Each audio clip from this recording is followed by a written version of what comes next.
एक समय की बात है, एक छोटे से गांव में एक भूतिया रेलवे स्टेशन था।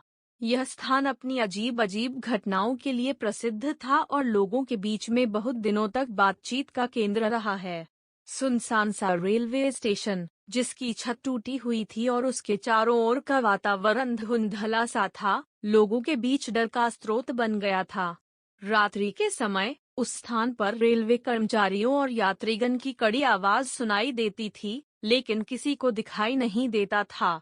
गांव वाले बताते थे कि रात्रि में वहां अजीब सी आवाजें सुनाई देती हैं और कई बार वे धुंधले आंखों से रेलवे स्टेशन की ओर देखते हैं, परंतु कुछ भी देखा नहीं जाता था। इसके बावजूद कुछ वीर जागरूक युवा उस रेलवे स्टेशन की ओर बढ़ते थे, तब भी बिना किसी विशेष घटना के लौट जाते थे। एक दिन गांव के एक युवक नामक राज ने तय किया कि वह रात्रि के समय उस भूतिया स्थान की जांच करेगा।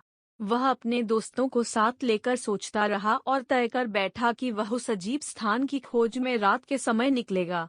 रात का समय आया और राज अपने दोस्तों के साथ संगीत और आवाज के साथ रेलवे स्टेशन की ओर बढ़ा।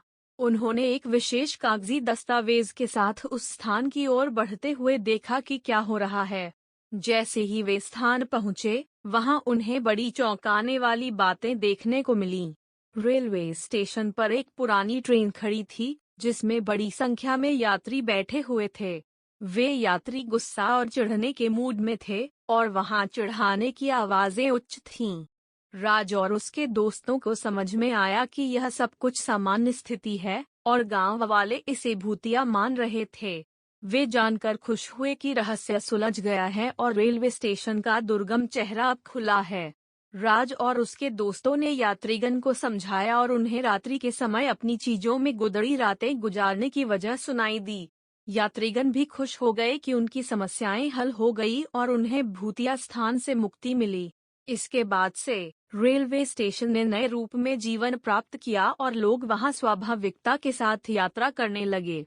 गांव वाले भी अब रात के समय रेलवे स्टेशन की ओर डर के बजाय आश्चर्य और संतुष्टि के साथ देखते थे। इस भूतिया स्थान की कहानी ने सिखाया कि कभी-कभी हमारी धारणाएं और भ्रांतियां हमें असलियता से दूर ले जा सकती हैं और सत्य का पता लगाने के लिए हमें सकारात्मकता के साथ काम करना चाहिए।